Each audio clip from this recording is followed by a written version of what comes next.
Какво е соцреализмът? Трудно е да се даде кратка и вярна дефиниция. Не, че няма опити, като например този бисер на градския фолклор – възхваляване на властта в достъпна за нея форма. Или определението на Андрей Синявски – полукласическо полуизкуство, не съвсем социалистическо и съвсем не реализъм. Или както е казвал бай Дечко Узунов, дайте да направим този соцреализъм, че да си рисуваме като по-рано. Или дефиницията на Валери Петров – обикновен натурализъм с връзки в ЦК. Забавно, но едва ли нещо повече от находчива регистрация на лицемерието и пошлостта, характерни за голяма част от произведенията на този художествен метод. Самите теоретици-пропагандатори на социалистическия реализъм променят многократно дефинициите и границите му според политическата конюнктура. И макар да не можем лесно да го определим, винаги можем да разпознаем соцреализма, когато е пред нас.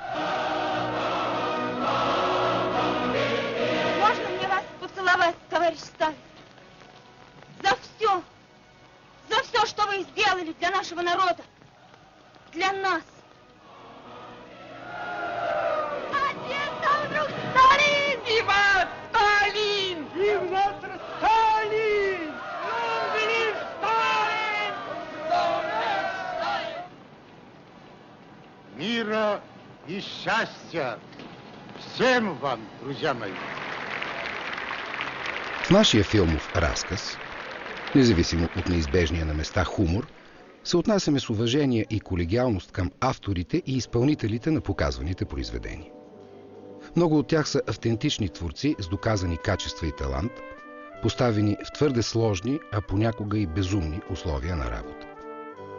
Има произведения, чието автори частично и до някъде привидно са приели догмите на соцреализма в името на това творбата да види бял свят. Понякога законодателите на соцреализма са приобщавали съвсем чужди на този метод големи автори, само защото социалистическото изкуство се нуждае от безспорни авторитети, за да легитимира своя успех. А както знаем, най-талантливите рядко са и най-послушни. Още един малък пример за произведение на социалистическия реализъм, този път в поезията. Отказ от емблематичната Ода за СССР на Орлин Орлинов. Кой ще ни защити? Небесно знамение, някакво чудо.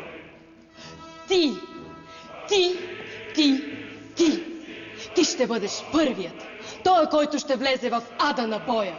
Твоят Андрюша ще яхне Катюша, русият Ванка ще влезе в танка. Твоят Алеша ще мине по страшните бойни полета, за да остане безсмъртен, по нечии чужди тепета. Тук няма шега, няма измама. Един е пътя, два пътя няма. И нека ни хулят, нека се пенят. Такъв е законът на нашите дни.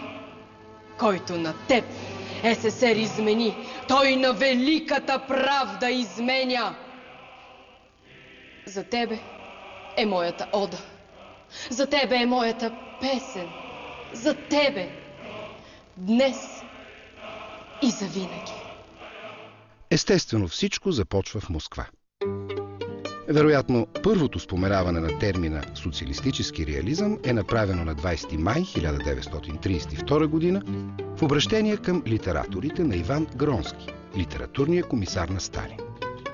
3 дни по-късно вестник Литературная газета отпечатва това обращение и новият творчески метод социалистически реализъм става обществен факт. Появата на понятието е пряко свързана и с целенасоченото обезличаване, унифициране и обличане в комунистически униформи на цялото изкуство. Според комунистическата митология, лично Сталин е кръстник на метода. Вождът е избирал между няколко подобни словосъчетания като пролетарски реализъм, комунистически реализъм и прозорливо се е спрял на социалистически реализъм. Понятието е достатъчно общо, ясно и свързано с настоящето. На Сталин му е допадала също и идеята за приемственост от критическия реализъм в руското изкуство през 19 век. Социалистическият реализъм е изобретен в средите на партийния елит в Москва Компания като тази, която в тези кадри се весели с танците на славния маршал Будьони. Ако анализираме понятието социалистически реализъм, ще забележим, че още от пръв поглед конструкцията е нестабилна. Смесването на термин от политологията, социалистически, с термин от естетиката, реализъм, не може да произведе стабилно понятие, защото двете части на словосъчетанието се подчиняват на различни закони. През целия период на съществуването на соцреализма, неговите теоретици яростно спорят за дефинициите и характеристиките му. И естествено непрекъснато влизат в улици без изход. Както ще видим по-нататък, по правило в социалистическия реализъм политиката е водеща, а естетиката подчинена. В резултат се срещаме най-често с слаби произведения, с срамни и трагични събития, с житейски драми. В Московския художествен театър се играе с огромен успех пиесата «Зелената улица». Пиесата на Анатолий Суров е посветена на творческия подем на съветските хора, на смелото новаторство. Борбата на машиниста-новатор с нехайните и самодоволни ръководители на управлението дълбоко вълнува зрителите. Началникът, противейки се на осъществяването на смелите предложения на Сибиряков, заповядва да го прехвърлят от магистралния локомотив на маневрения. Я думал, он на маневровой кукушке состава формирует. А он, оказывается, здесь с дочкой моей прохлаждается. Читал приказ? Нет, не читал. Но слышал. Что скажешь? Что скажу? А вот что скажу. Андрей Ефремович, все дороги ведут к коммунизму, это известно. Но не все дороги прямые. В объезд, конечно, спокойнее, только это не по нашему характеру. Время уступать никому нельзя. Вам, может быть, туда сейчас не к спеху, а у меня свой график есть. Вот я, машинист Сибиряков, в коммунизм прибыть желаю собственной персоной.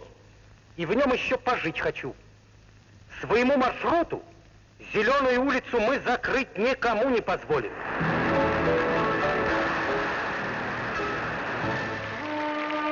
През дистанцията на времето повечето прояви на соцреализма ни изглеждат смешни. Не може да се отрече, че в рамките на метода понякога се раждат интересни и значими произведения на изкуството. Но, както се казва, изключенията само потвърждават правилото. Да видим как се развиваха събитията. Около 600 делегати взеха участие в първия учредителен конгрес на кинодейците в Съветския съюз. На откриването присъстваха ръководителите на Комунистическата партия и съветското правителство. Конгресът бе открит от най-стария деятел на съветското кино, професор Кулешов. Секретарят на Централния комитет на КПСС Демичев прочете приветствието на партията. Доклад за комунистическото строителство и задачите на съветската кинематография изнесе Колиджанов, председател на Организационния комитет на Съюза на кинодейците. Има думата Чапаев. За каждый хороший фильм, подаренный народу, вот этой самой вот приветствовать тебя буду. Ну а уж ежели что, перебой какой, крути меня, не жалей Чапаева. Каква огромна сила представлява тая армия от творци, когато тя, вдъхновена от една мисъл, от една воля, от едно сърце, българска социалистическа култура работи заедно. Едно от задължителните мероприятия на социалистическата държава е създаването на единни творчески съюзи на писатели, художници, артисти, композитори, кинодейци. Всъщност това е присъщо за всяка тоталитарна държава. Не е по-различен случаят с фашистска Италия, национал-социалистическа Германия, но да не се отклоняваме. Ръководителите на тези творчески съюзи провеждат партийната политика в изкуството и отговарят за налагането на единната естетическа доктрина – социалистическият реализъм. Преди няколко месеца другаря Тодор Живков вдигна този лозунг за настъпление срещу буржоазната идеология. Ние сме носители на нова душевност, ние сме създатели на нов вид изкуство, партийно изкуство, народно изкуство. Властта на творческите съюзи е в това, че те легитимират професионално своите членове. Който не следва партийната линия, който не е станал член или е изключен от съюзите, не може да упражнява своята професия. Писателите и художниците евентуално могат да пишат или рисуват вкъщи, но без да издават, без да продават и без да участват в изложби. И то до момента, в който ги посети Държавна сигурност. Критичните бележки, които се направиха за някои увлечения, недоизведени до край експерименти и празнота в пластично и идейно-тематичния възраст на някои творбици от националната изложба на младежите, даде положително отражение в средата на художниците. Извън Съюза писателят се възприема като графоман, артистът не е артист, режисьорът не режисира и не е режисьор, композиторът вече не е композитор, художникът превръща професията си в хоби. В общия случай всички тези хора са принудени временно или завинаги да сменят професиите си с други, при това непрестижни, защото клеймото на изключени от съюзите, т.е. политически неблагонадежни, ги следва навсякъде. Смисълът на социалистическите творчески съюзи не е в професионалната организация на творците и синдикалната им защита, а в налагането на насилствен, тотален контрол от страна на държавата и партията върху цялата художествена продукция в страната. Срещата разговор с най-изтъкнати майстори и строители на съвременната българска култура се очерта като стъпка от първа необходимост. Един интимен разговор с именитите творци на българската култура може да даде опит и мъдрост, вяра и сили за успешно движение напред към културата и изкуството на комунистическия строй, съкровена и светла мечта на всички предишни поколения създатели на българското изкуство.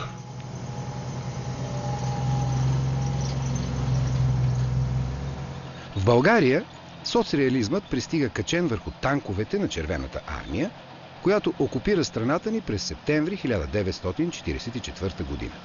Ето как това е описано от поета Орлин Орлин. Тих бял Дунав се вълнува, гумената лодка плува, ето храсти, жабоняк, вот и българския бряг.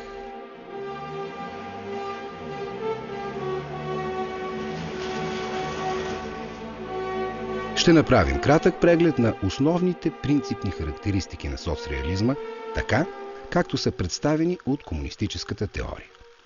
Защото често към произведенията на изкуството има и други изисквания, които не се обявяват открито. Не звучи добре, например, да кажеш, че всяка истина, която противоречи на партийната линия, не е истина и съответно е забранена. Официалните характеристики на соцреализма се променят често в годините, съобразно конкретната политическа конюнктура. Според последното преброяване, те са партийност, народност, героичност, исторически оптимизъм и социалистически хуманизъм. Ако перифразираме един стар виц, общото между хуманизма и социалистическия хуманизъм е като между стола и електрическия стол. Но да започнем с по-важните характеристики.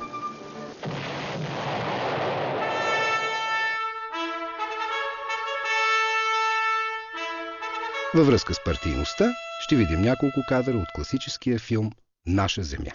В кинотеатър Република председателят на Комитета за кинематография другарят Трайчо Доброславски откри тържествената премиера на новия български филм «Наша земя». Подпредседателят на комитета другарят Страшимир Рашев представи на публиката творческия колектив, който вълнуващо пресъздаде драматичната действителност на южната ни граница, единството между народ и армия в борбата против подпалвачите на нова война.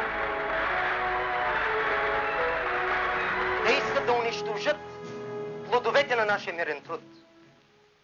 Но това няма да им се отдаде. Защото има на света Сталин.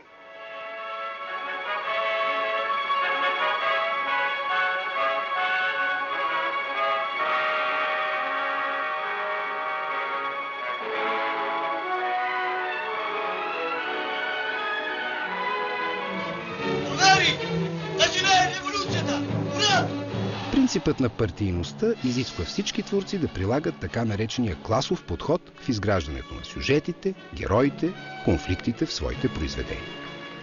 Например, така си представя това поетът Христо Радевски в своето стихотворение към партията. Мен хулите не ме смущават, врагът, с които те покри. Аз знам. Аз вярвам, че си права, когато съгрешиш дори. А ето как Димитър Методиев с религиозен патос интерпретира същата тема. Да се свети Твоето име. Да бъде Твоята воля. Велика, непобедима, комунистическа партия моя! Ленин още в програмните текстове на статията «Партийна организация и партийна литература» от 1905 година начертава схемата, която, грубо казано, изглежда така. Партията ръководи, творците изпълняват. И Сталин творчески развива идеята. От една страна се изгражда стройна пирамидална система на идеологически натиск и контрол отгоре до долу. От друга страна, вождовете на революцията и генералните секретари на партиите от соцлагера периодично и с внимание провеждат сърдечни срещи с творчески съюзи, автори и изпълнители. Тодор Живков посещаваше всички конгреси на културата и на творческите съюзи, фестивалите на игралното кино, общите художествени изложби, важните театрални премиери и концерти. Гледаше в собствен киносалон новите филми в тесен кръг от членове на Политбюро и ЦК. В специални срещи с отбраните най-предани и висшестоящи членове на съюзите, вождът дава наставления за бъдещото развитие на съответното изкуство. В този тесен кръг се говори по-откровено. Изслушват се проблемите, критикуват се с съвсем остър език отклоненията. Ако някой от големите творци си е позволил да бъде критичен, най-напред се чува нещо подобно. Абе, този наш другар, дайте да го вгараме в пътя, че да не стигаме до дебелия край на тоягата. Я се разберете по-другарски с него. Все пак талантлив човек е от нашата черга. Ако това не помогне, следват други санкции. В стимулирането на партийността, освен тояга, естествено има и морков. За правоверните таланти в висшия ешелон на съответното изкуство има персонални заплати, специално снабдяване, да не забравяме хроничния дефицит на стоки при социализма, пътувания в чужбина на държавни разноски, почивка на смешни цени в луксозни резиденции, закупуване на леки коли без ред. Тогава кола се чакаше 10-15 години. Това младите няма как да оценят. Ловни излети в компанията на партийната върхушка, двойни и тройни хонорари спрямо нормативите, апартаменти и къщи получени без да се чака в списъците за крайно нуждаещи се и прочие и прочие. Всичко това подхранва желанието да се следват партийните насоки. Ето как представя проблема за партийността академик Тодор Павлов в издадената от БАН през 1956 година брошура за метода изобщо и частно за художествения социалистическо-реалистически метод. И тогава именно за всички нас ще станат напълно понятни забележителните думи на Вълко Червенков и Михаил Шолохов, че ние, социалистическо-реалистическите писатели, пишем, ръководейки се от своето собствено сърце, но че същевременно сърцето ни принадлежи на нашата партия, на нашия народ, на нашата прекрасна социалистическа родина. Димитър Методиев претворява тези постановки в поемата «Песен за генералната линия». Майко Българио, свърши се с монопола на грънците.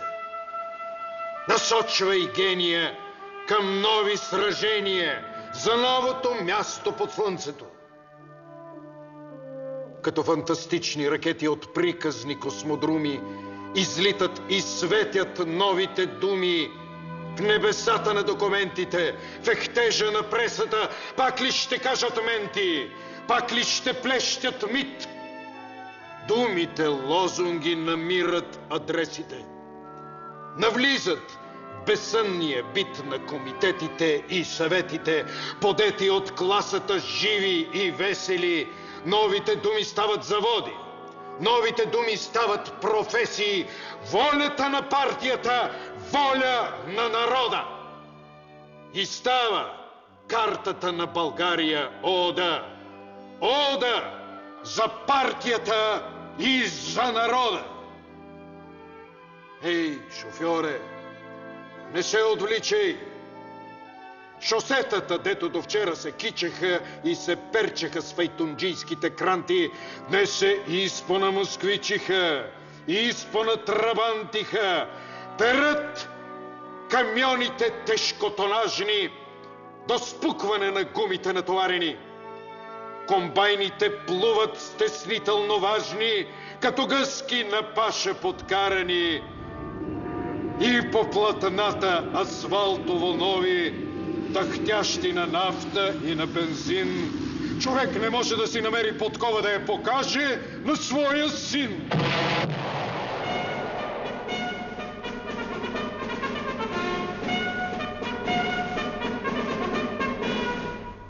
Под народност теоретиците на соцреализма имат предвид две неща. На първо място изкуство разбираемо за широките народни маси, а не елитарно, сложно, изискващо образование и естетическа култура. Другото значение на народност повелява при избора на сюжети и герои да се показват герои на труда, работници и селяни, партизани, военачалници и войници, граничари, милиционери, работници от държавна сигурност. Може по изключение да се разкаже и за някой интелектуалец, верен на партията и народа, или историческа личност, чието убеждения и живот не противоречат на комунистическата идеология. Княз Борис правилно отхвърля домогванията на католиците и приема християнството от Византия, защото вижда 1000 години напред и предчувства близостта ни с Русия и православното християнство. Интуицията му го предпазва от съюз с опадъчния Запад. Латините са коварни и хитри. Ще развратят тебе и целия народ и ще ви отстранят от правите чисти догмати на православната вяра християнска. Предай моята любов и преданост и синовна признателност на преблажения Фотий. И предай му, че чакам архиепископ подчинен Богу и след Бога лично на мен. Соцреализмът не познава граници във времето и с лекота интерпретира историческите факти, налагайки ги върху съвременната политическа доктрина на социалистическия лагер. Ей, така мите! Караме се, сърдеме се, но що ме за работа, пак ще се добрим. Ти какво? Твоите крави и твоята кола си избрала? Ей, не можем лесно да прегорим от частното мите. Рекох да докарам малко дърва, че няма ми клечка. Ти иди да работиш, па ние ще ти докараме дърва. Вие си ми дайте колата и кравите, аз вашата помощ нища. Я. Тая кола и тия крави са мои. Това е кооперативна собственост. Пусни кравите. Излизам от стопанството, моето си иска. Нали знаеш устава? Да мина 3 години, насила никого не държим. Щом като не държите, пусни ме. Не плюй в кладеница, мите. Ще ти се поще вода да пиеш. Остави ме! Амаха! Имота ми разсипахте. Колата ми изпотрошихте. А сега искате и кравите или да уморите? Какво? Не заклахте ли нощеска още 2? Къде са кошите?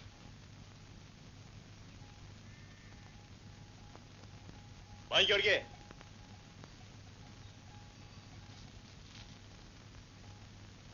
Карай.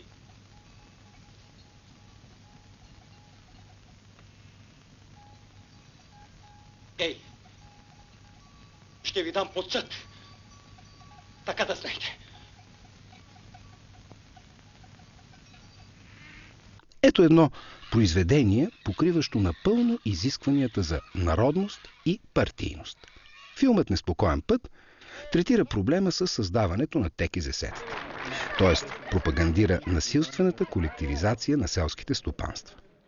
Талантливият режисьор и отличният актьорски състав полагат огромни усилия да защитят доста спорната главна идея пред зрителите. Интересен е още един факт. След като гледат първата версия на филма, ръководителите на студия за игрални филми считат, че главната цел е постигната, но имат забележки към втория план. Това, което се вижда в дълбочина на кинокадрите. Ето някои от забележките. Площта на фуражните култури да се увеличи. Да се построят леки навеси и да се осигури водоснабдяването им. Чистопородни мериносови кочове и тежковозни коне за селскостопанска работа. Да се увеличи броят на гъските, патиците и пуйките. Следва да се построят краварници, телчарници, свинарници, кокошкарници, конюшни, силажни ями, самолетни ята за борба с паразитите и наторяване. Тези бележки напомнят ли ви за художествен анализ? Обърнете внимание, всички неща, които се препоръчват, липсват в реалния живот. В реалното бедно село Торос, където е сниман филмът. Фалшифицирането на действителността е основен инструмент в метода на соцреализъм. Да разбереш какво нещо е машината! Мести стопите!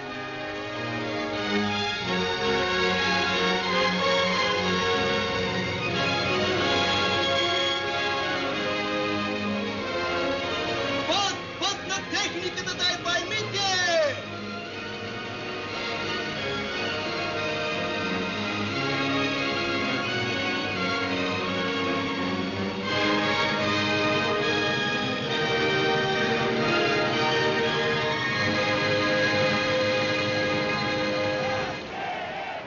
Можем да стигнем до представата за народност и партийност на комунистическата върхушка и посредством вижданията на Политбюро на ЦК на БКП за възпитанието на младежта. Четем ви текст от протокол от заседание на Политбюро на ЦК на БКП от 26 март 1963 година. Немалко младежи и девойки приемат безкритично всичко, което идва от Запад. Те се отнасят с унизително пренебрежение към родното, българското. Тези младежи се захласват с часове по леките коли с западни марки, трупат се на тълпи пред кината, когато се прожектират западни филми, слухтят около чужденците по хотелите и курортните селища, обличат се по западен маниер. За тях нашата техника е остаряла, всичките ни стоки нискокачествени, животът ни скучен и неинтересен. В техните души и сърца са заглъхнали светлите патриотични чувства. Българското, родното, за тях е нищо. Стремеж към лек живот, към подражателство и безгрижие проявяват и голяма категория млади хора от всички слоеве на младежта, най-вече ученици и студенти. Какво става тук? Ако се учат министерство, знаете ли какво стане? Всички ще ви изключат. До един! Тя отстъпи.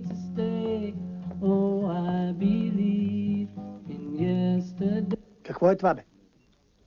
Битълси. Ще ви дам аз на вас на Битълси. Какви са тия маймунски танци? Не ви ли е срам? Ако искате забавата да продължи, валс. Я извъртете един валс, бе. Покажете, че сте млади хора, че нещо... В София се прочуха така наречените купони. Това са младежки, главно ученически сбирки по квартири, които по име заместват бившите журове, суарета, джаболи и други. На някой от тях тайно от възрастните се пиянства и блудства. Слуша се само креслива джазова музика. Въобще джазът има многобройни поклонници сред младежта. Паралелно с джазовата музика вървят и изкълчените танци. С най-голяма сила това се отнася за дошлия от запад танц туист. Това е един неестетичен, с много динамично темпо танц, който с фигурите си навява еротика и пошлост. Освен това, поради неестетичните движения на тялото, той е вреден за тялото на танцуващите. Видни учени и лекари на Запад с тревога пишат за масовите изкълчвания, за повредите на коляновото капаче, за развиване на сухожилията, получени в резултат на танцуването на туист. Ще загърбим грижата на Политбюро за коляновото капаче и масовите изкълчвания, която се изразяваше главно в интерниране, настаняване в трудово-възпитателни институции, рязане на крачоли на модни панталони, печати върху бедрата на момичетата с къси поли, бой в мазетата на районните управления, дисциплинарни уволнения. Поради това, той се танцуваше само от най-безразсъдните млади хора, с спуснати пердета, с не много силна музика. Танцът, езикът на грацията, на ритъма и жестовете, може да бъде и обич, и призив за борба. В Русе за първи път у нас се проведе фестивал на политическия танц, в който взеха участие младежки самодейни състави от цялата страна.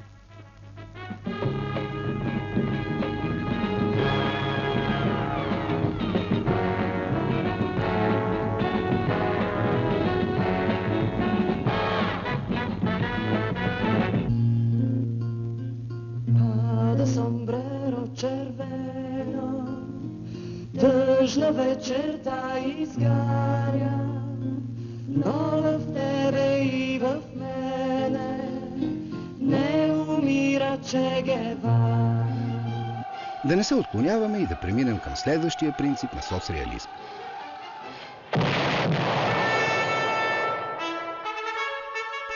Кои са основните герои в класическия соцреализъм?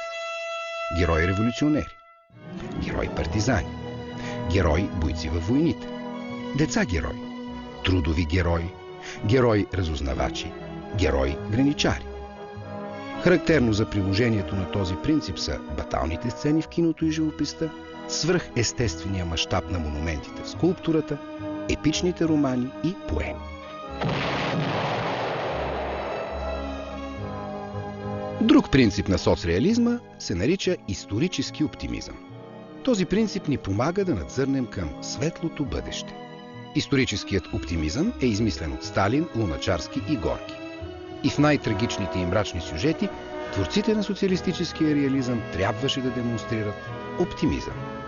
Песимизмът беше забранен. Песимистичните произведения бяха критикувани и отричани като буржуазни и упадъчни. Филми като "Животът си тече тихо", "Привързаният балон", "Прокурорът", "Понеделник сутрин" бяха спирани и не се разпространяваха. По същия начин властта се справяше с театрални спектакли, романи, стихове, картини. В тях липсваше исторически оптимизъм.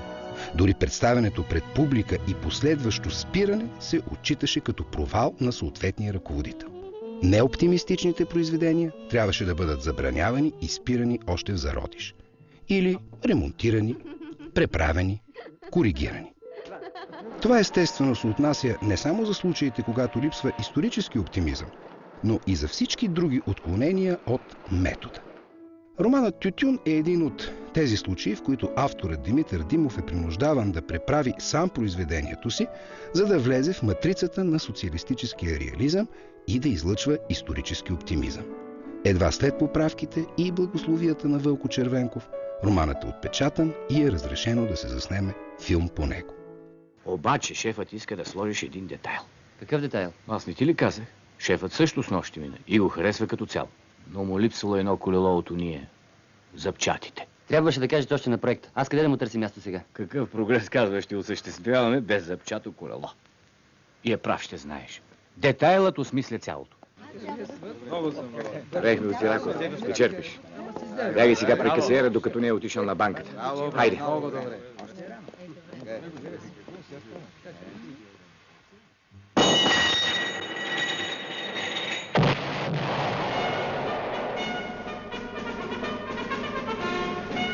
Социалистическият хуманизъм е сравнително нов принцип на соцреализма. Той се появява по времето на Студената война. Социализмът, по-прогресивният обществен строй, трябва да докаже, че е и по-хуманен от капитализма. Една много трудна задача пред творците на социалистическия реализъм. Как да убедиш хората, които в преносен и в буквален смисъл се опитват да прескочат Берлинската стена, за да избягат от социализма, че тук се отнасят с теб по-добре, отколкото оттатък? Поразителна е лекотата, с която социализмът унищожава произведения на изкуството, създадени в минали епохи. Един малък пример от условията при обявяване на конкурс за паметник на хан Аспарух. Монументът е трябвало да се ситуира на площад 9 септември. Днес Александър I. В условията на конкурса съвсем между другото е съобщено сградата на Националната художествена галерия, бившият дворец, да се смята за несъществуваща. Кратко, ясно и брутално, придружено от въздушни снимки, в които с пунктир е обозначена нарочената за разрушаване сграда.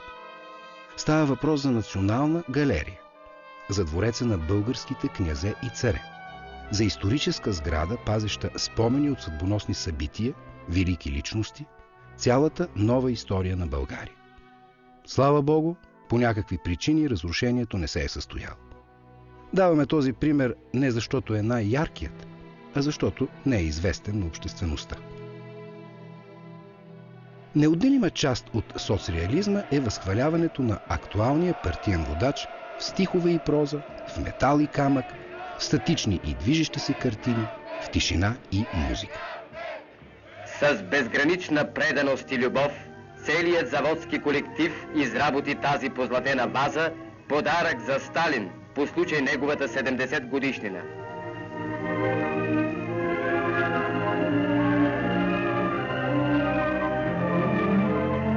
Любимите образи на Сталин и Димитров посрещат посетителя в изложбата на подаръците, които трудеща се България изпраща на вожда и учителя на прогресивното човечество в неговата 70 годишнина.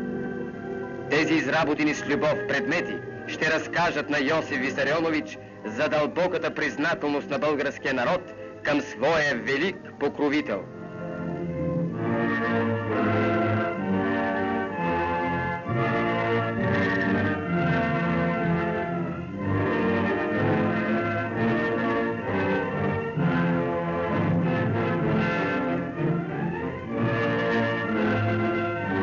Томовете, в които са събрани милионите подписи, сложени под приветствието на българския народ за щастливата Сталинова 70 годишнина. Може би най-яркият белег на соцреализма е култа към личността на партийния водач. Както е при всеки религиозен култ, и този неведнъж е развенчаван на партийни конгреси и отново реанимиран. Създава поклонници и еретици. И естествено, праща еретиците зад решетките и бодливата тел. Няма да се спираме подробно на класическите соцпроизведения, посветени на вожда на цялото прогресивно човечество Сталин, на великия кърнчия Мао, на бащата на народа Ким Ир Сен. Хиляди паметници, милиони томове, стотици филми, неизброими портрети и безкрайни часове радио и телевизионни програми, изградени по метода на соцреализма, величаят образите на партийните водачи. В местен мащаб нещата са по-скромни, но по принцип същите. След преклонението пред вожда и учителя Димитров и кратковременния култ към Червенков, настъпва ерата на Тодор Живков. Априлският пленум от 1956 година утвърждава властта на Живков, който приглася на Хрущов в кампанията по развенчаването на Сталин и сталинизма и борбата срещу така наречения култ към личността. Времената вече са други. По тази причина, независимо, че изобразяването на вожда е неотменимо присъщо на соцреализма, налагането на Живков като художествен образ тече малко приглушено и ненатрапчиво.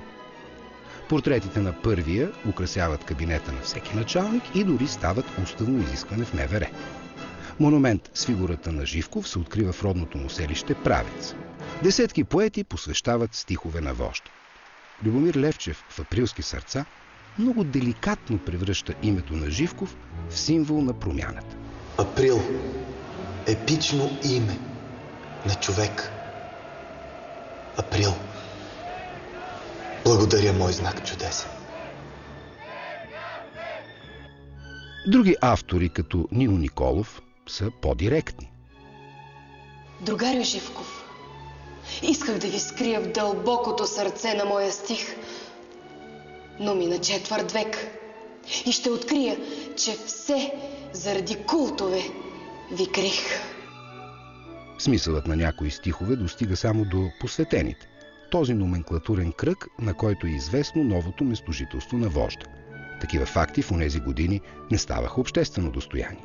Нямам пари в банки, но имам приятел банкер.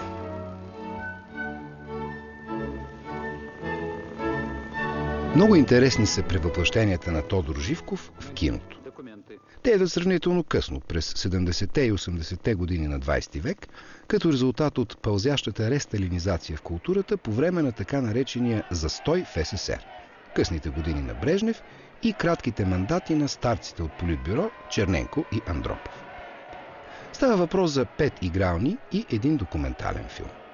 Общото в игралните платна е повече от отликите, затова ще ги представим групово.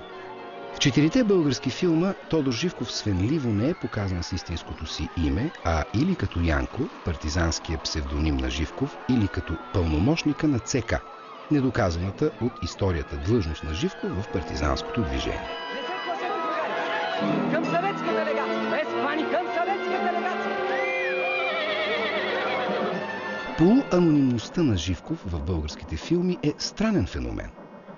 и може дори да се тълкува като още едно формално доказателство за фалшифицирането на историческите факти. И зрителите, и кинокритиката разпознаваха безпогрешно Тодор Живков в тези образи. Оттам нататък протича една доста умела и твърде неморална манипулация на историческите факти с цел преувеличаване на участието на Тодор Живков във всички събития от периода. Началото е поставено през 1977 година, когато образът на Тодор Живков е представен едновременно в два филма. Единият е «Бой последен на Зако Хеския» по мемуарната книга на Веселин Андреев. В него образът на пълномощника е поверен на Иван Бурджиев. Успоредно с него се снима суперпродукцията «Войници на свободата». Филмът е режисиран от майстора на мащабни соцреалистични платна Юрий Озеров. «Войници на свободата» е копродукция на Мосфилм с киностудии и творци от България, Унгария, ГДР, Полша, Румъния и Чехословакия. В мегапроекта «Войници на свободата» всички исторически личности присъстват с имената си, включително и Тодор Живков. Филмът представя паралелно събитията от края на Втората световна война в страните от Източна Европа. От българска страна главни сценаристи са Димитър Методиев, човекът, който пише речите на Тодор Живков, и генерал Атанас Семерджиев, началник на генералния щаб на армията. Тодор Живков се играе от почти неизвестния актьор Петър Стефан. Но, по правде говоря, на чиновника ты не очень похож. Ничего, буду носить галстук.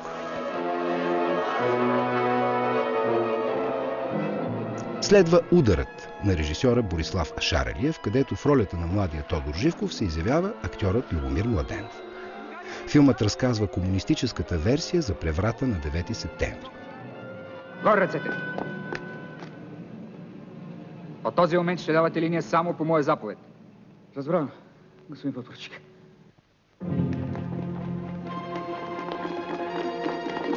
Ешелоните на смъртта на Борислав Пунчев, в който Живков се изпълнява от Филип Трифонов, ни представя измислената история на спасяването на българските евреи. Те надделяха на Киран Коларов с Антоний Генов, показва хиперболизираната роля на бригада Чавдар и на Живков в партизанското движение. Тези филми имат своите кинематографични качества. Те са високобюджетни и професионални произведения, създадени върху претендираща за правдивост, а всъщност фалшифицирана драматургична основа. Какво е общото послание на тези филми? Тодор Живков е в основата на всички важни събития от тези години. Живков е ръководил антифашистката съпротива в България. Живков е спасил от разгром партизанската бригада Чавдар. Живков е организирал спасяването на българските евреи. Пак той е провел 9-септемврийския преврат. Характерно за филмите е, че другарът Янко е на пръв поглед скромен и дори стеснителен, не се оказва най-прозорливия, най-непоколебимия и смел комунист, който запазва чувството си за хумор в съдбоносните дни на борбата. В хода на въстанието нека не си служим повече с предположение и бъдеще време. Сега, в момента. Създава се една легенда за великия ръководител, по примера на митовите за Йосиф Сталин, Владимир Ленин, Мао Цзедун, Ким Ир Сен. Интересното е, че голяма част от историческите факти са предадени достоверно и само там, където се явява Тодор Живков, започва манипулацията. Много ловко героят му се пласира точно в тези събития, за които случайно или целенасочено липсват документи и спомени. Така че е трудно да се докаже, че измислените от сценаристите епизоди са откровенна лъжа. Те просто дописват историята, като запълват белите петна с действия и реплики на Тодор Живков, които не могат нито да бъдат потвърдени, нито отречени. Вълков, можете да съобщите по радиото... Вълков, можете сообщить по радио. Власть в руках Отечественного фронта. Единствено с «Войници на свободата», гигантския киноепос на Юрий Озеров, възниква проблем. Руснаците разполагат с българските архиви от тази епоха, конфискувани от техните тайни служби по време на окупацията на България след 1944 година. В СССР са разпитвани главните подсъдими от Българския народен съд и показанията се пазят. В България подсъдимите са върнати само за да бъдат екзекутирани или хвърлени в затвора. Та нашите сценаристи не са имали възможност да приложат успешно пред руските си колеги хватката с измисленето на геройски дела и стратегически ходове, извършени от Тодор Живков. В първата версия на «Войници на свободата» ролята на Живков е скромна, доближавайки филма поне малко до историческата правда. В спомените на Иван Попюрданов, откриваме епизод, в който той, директор на студия за игрални филми, и Павел Писарев, генерален директор на българска кинематография, отиват в Москва да видят филма. И след прожекцията Писарев казва: ние двамата май по-добре изобщо да не се връщаме в България. Причината е, че във филма спасяването на евреите и недопускането на участие във войната на страната на Германия е заслуга на цар Борис, който заплаща с живота си своята неотстъпчивост пред Хитлер. А Тодор Живков се разхожда из Балкана и провежда една мижава стачка. Политбюро на ЦК на БКП не приема така направения филм. В София пристига делегация от Мосфилм, с която българските идеолози от върхушката се срещат незнайно защо конспиративно в тайна резиденция на военните и обсъждат възникналия проблем. руснаците доказват, че всичко във филма почива върху документи. И все пак са принудени да преснемат част от епизодите.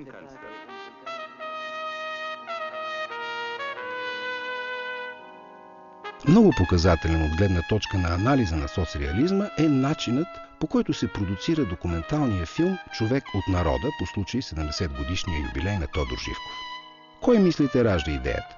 Кинотворец, писател, партиен ръководител на културата? Съвсем не.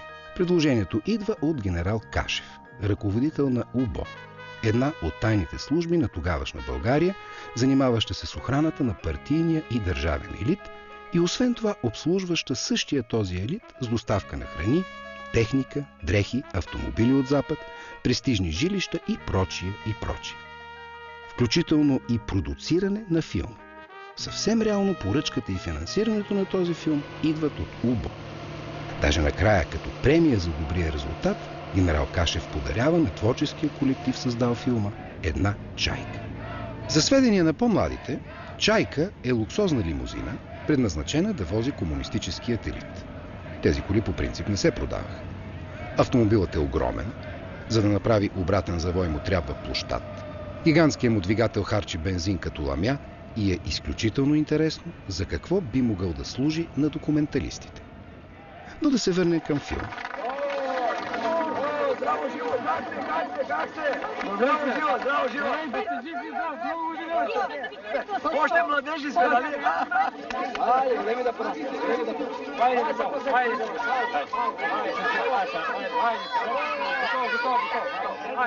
Какво правите? Как живеете? Как се чувствате тогава? Добре?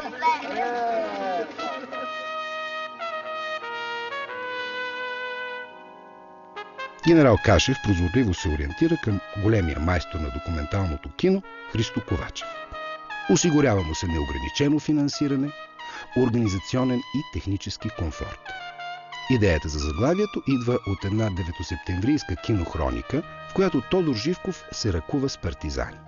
Дикторът казва: един човек от народа поздравява партизаните от бригада Чавдар. Един от водачите на народното въстанническо движение в Софийска област, един човек от народа, поздравява бойците от отряда Чавдар. По този повод фолклорът роди заключението, може би не много далече от истината, че в този кадър виждаме как Тодор Живков се запознава с партизаните. Заглавието отразява коректно замисъла на филма. Човек от народа залага върху контрапункта величие, народност. Тодор Живков, който безспорно е велик ръководител и държавник, всъщност е скромен човек с народностно поведение, близък до обикновените хора.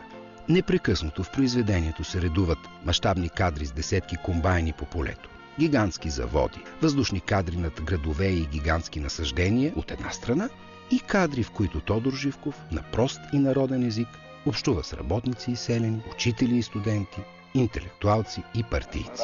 Как така? Ето от днеска действайте на моя отговорност. Пак като остане въпрос до затвор, ще дойдете ме спокойните от време на време. Не мога да оставите, Филмът е добре направен. С блестящ професионализъм са загладени острите ръбове, проблемите липсват, анализът е на повърхностно равнище. Всичко е така, както трябва в един филм за 70-годишнината на генералния секретар на БКП и председател на Държавния съвет, другаря Тодор Живков. И въпреки това, страхът от това дали Тодор Живков ще се хареса на екрана отлага безкрайно премиерата. Десетки малки и големи партийни и културни началници гледат филма. правят дребни и непрофесионални бележки. И панически ги е страх да покажат филма на Живков.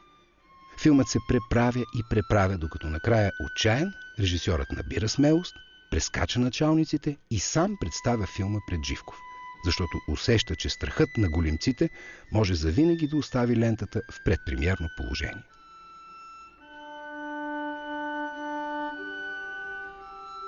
Във филма «Човек от народа», както и в другите произведения, посветени на вожда, естествено няма да чуем някои неща от кухнята на комунистическата власт.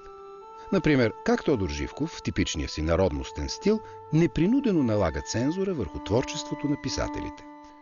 Или да вземем контрреволюцията в Унгария. Тогава също имаше едно надигане, включително и във вашите среди. Ние казахме: спокойствие, другарки и другари, дайте да живеем по закон Божи. И партийната линия се потвърди. Контрреволюцията в Унгария бе разгромена с наша, а също и с ваша помощ. Така беше и при чехословашката контрреволюция. Пак казахме: другарки и другари, дайте да живеем по закон Божи. Кой излезе прав? Чехословашките контрреволюционери или ние? Ние излязохме прави.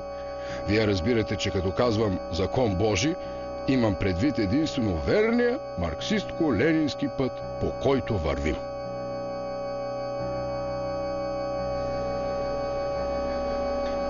Соцреализмът има и една друга страна. Съдбата на творците, които не са съгласни с този метод и са имали куража да го заявят открито. Теорията на социалистическия реализъм се прилага пряко в живота. Тоталитарната държава използва соцреализма като инструмент, чрез който управлява всички изкуства и културни институции. Както със система от поощрения за правоверните, така и по пътя на репресията. Тук не става въпрос за деформации на соцреализма, за изкривяване на соцреализма, както казват самите социалисти. Всъщност, социалистическия реализъм е създаден преди всичко, за да упражнява тотален контрол върху творците. Контрол, включващ неограничено насилие. Само няколко примера. Големият писател Димитър Талев е обявен за националист и великобългарски шовинист. Изключен от Съюза на писателите, забранено му е да печата, арестуван е няколко пъти, лежи в Централния софийски затвор, в трудово-изправително селище в Бобов дол. Тежко болният писател е хвърлен в зловещия рудник Куциян с надеждата да умре от преумора, болести и глад. Благодарение на невероятните усилия на съпругата си и обичта и жертвоготовността на други лагерници, които изпълняват нормата му, Талев оцелява по чудо. След промяната на политиката към Македония и Югославия, същите хора, които са го репресирали, признават Димитър Талев за велик писател и го отрупват с награди и отличия. Художникът, писател и карикатурист Райко Алексиев е умъртвен чрез побой в ареста, броени дни след 9 септември 1944 година. Един от най-големите български интелектуалци е убит, защото рисува карикатури на Сталин. За съжаление, както и в други подобни случаи, оригиналите на карикатурите са унищожени и липсват в архивите. По стара комунистическа традиция, посмъртно Райко Алексиев е осъден на смърт от 6-ти състав на Народния съд. През целия период на социализма името и творчеството му са под забрана. Народният съд хвърля в затвора художниците Александър Добринов, Константин Щъркилов, Александър Божинов, Борис Денев, Никола Танев, Константин Коцев. Вината им е, че са илюстрирали книги с антикомунистическо съдържание. Рисували са карикатури на комунистическите водачи. Цигуларят Александър Николов, Сашо Сладура, е бил легендарен, ненадминат разказвач на политически вицове. Това е било достатъчно провинение, за да бъде уволнен от филхармонията, арестуван и без съд и присъда изпратен в лагера в Ловеч, където след няколко дни е пребит до смърт пред десетки свидетели. Смъртният акт като причина за смъртта е посочена диагнозата сърдечен удар. Както е известно, комунистическата диктатура е безжалостна и към своите. Художникът Александър Жендов, един от най-изтъкнатите художници-комунисти, е репресиран, защото се отнася критично към политиката на БКП сред художниците. По почине на Павлик Морозов, момчето предал баща си на ЧК в Русия, писателят Богомил Райнов публично разобличава и се отрича от баща си. големият писател академик Николай Райнов, професор в Художествената академия. Големият поет, драматург и сценарист Валери Петров е уволнен, изключен от БКП и от Съюза на писателите, заедно със своите колеги Блага Димитрова, Христо Ганев, Гочо Гочев и Марко Ганчев. Поводът е несъгласието им да гласуват на събрание на Съюза на българските писатели декларация против присъждането на Нобелова награда на Солженицин, без да са чели Архипелаг ГУЛАГ. Валери Петров е безработен в продължение на 8 години, благодарение на което получихме най-прекрасните преводи на Шекспировите пиеси и стихове. Книгата «Люти чушки» на Радой Ралин е изгорена през 1968 година в пещите на полиграфическия комбинат. Заради своите текстове и граждански позиции Ралин е уволняван 4 пъти, книгите и сценариите му са спирани и конфискувани. Писателят Георги Марков, с когото властта дълго флиртува, емигрира през 1969 година в Италия и в последствие в Великобритания. След забраната на романа «Покрив» и пиесата «Аз бях той», Марков не вижда за себе си бъдеще в България. Работи в BBC и Свободна Европа. Излъчването на радиопредаванията задочни репортажи за България вбесява партийната върхушка в София. Осъден е задочно на затвор, Държавна сигурност съвместно с КГБ организира план за неутрализирането му. На 7 септември, рождения ден на Тодор Живков, 1978 година, Марков е прострелян на моста Ватерло в Лондон с отровна съчма, изстреляна вероятно от устройство с формата на чадър. 3 дни по-късно писателят умира в лондонска болница. Името му е систематично заличено от редица произведения, като сериала «На всеки километър», на който е един от главните сценаристи. Списъкът с репресирани, изтезавани, затваряни и убивани интелектуалци е много по-дълъг. Никой не е наказан за тези престъпления. Политическите ръководители не са подписвали заповедите. Документацията на репресивния апарат е била секретна и в голямата си част е унищожена. Палачите отричат или се оправдават с получените заповеди.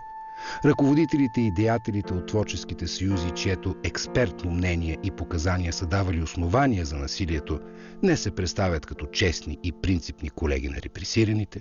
През всичките години след краха на социализма, обществото ни не намери енергия да прочете в дълбочина най-новата история на българското изкуство. Може да се опонира, че част от пострадалите творци са репресирани и убивани не само заради несъгласието си с метода на соцреализма, а и защото не приемат порядките на диктатурата в обществото и комунистическата идеология като цяло. Сигурно е така. Говори се, че в Северна Корея, където социализмът е доведен до съвършенство, всички писатели са настанени задължително в един жилищен блок. Ежедневно, сутрин, председателят на Съюза и техен съсед им поставя задачи за това какво да напишат. А вечерта писателите се отчитат за написаното през деня. Това е идеалният образ на творческия съюз. Макар и по-рафинирана, системата за контрол във всички социалистически страни е подобна. И ако използваме метафората на корейския писателски блок, насилственото сдружаване на творците от една професия в общ съюз прилича на затвор с различни отделения на различните етажи. Основна дейност в затвора са проверките и атестациите на затворниците.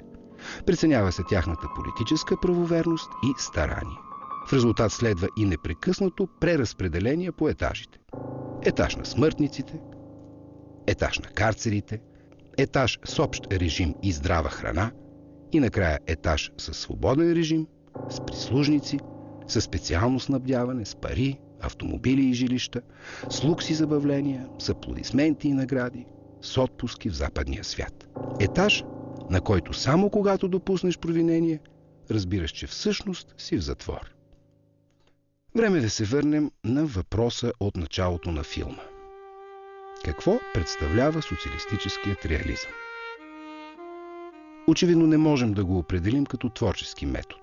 Неразривната връзка между политическата диктатура, социализма, и естетическата диктатура, соцреализма, показва, че става въпрос за части от единно цяло. Соцреализмът е механична смес от утопия, тоталитарна пропаганда и репресивен апарат. Когато тоталитарната държава превръща изкуствата в идеология и оръжие в борбата за власт, това е соцреализъм. Когато властта монополизира целия художествен живот в страната, това е соцреализъм. Когато държавата създаде система за контрол и наказание на творците, това е соцреализъм. Когато чрез насилие лъже класическото партийно изкуство се определя за еталон, а всичко различно се преследва, унищожава и заклеймява, това е соцреализъм. През 80-те години соцреализмът стана колеблив и несигурен в обстановката на гласност, граждански движения и засилващо се желание на хората за дълбоки реформи. И буквално на другия ден след падането на Берлинската стена, соцреализмът изчезна. Защото той не може да съществува извън тоталитарната система на контрол и насилие. Може би парадоксално, а може би не, само няколко години по-късно в значима част от творците се появи носталгия по съпътстващите соцреализма сигурност и гарантирани инвестиции в изкуството от страна на държавата.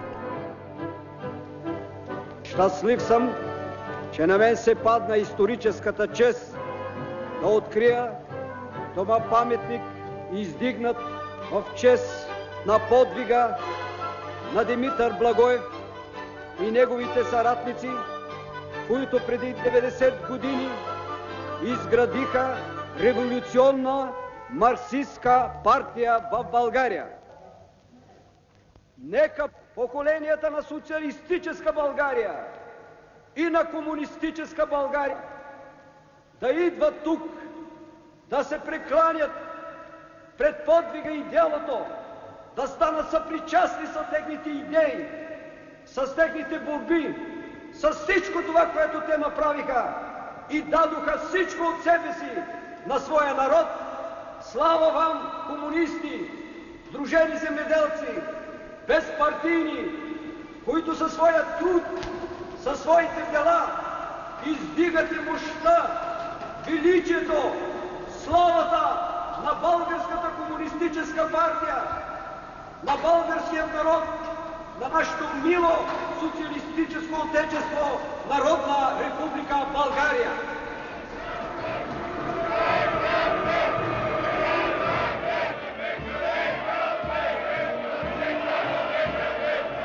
На Йосиф Сталин, вождът на цялото прогресивно човечество и създател на термина социалистически реализъм, са посветени хиляди и хиляди произведения на изкуството, включително и много музикални. По силата на теорията на соцреализма, те трябваше да надминават всичко създадено до сега. Сталин е имал любим валс. Това е По върховете на Манджурия. Всъщност тази музика е написана десетилетия преди да бъде измислен социалистическият реализъм. Бойцы, слава навеки вам, нашу отчизну, край наш родимый, не покорить врагам. Ночь, тишина, лишь галя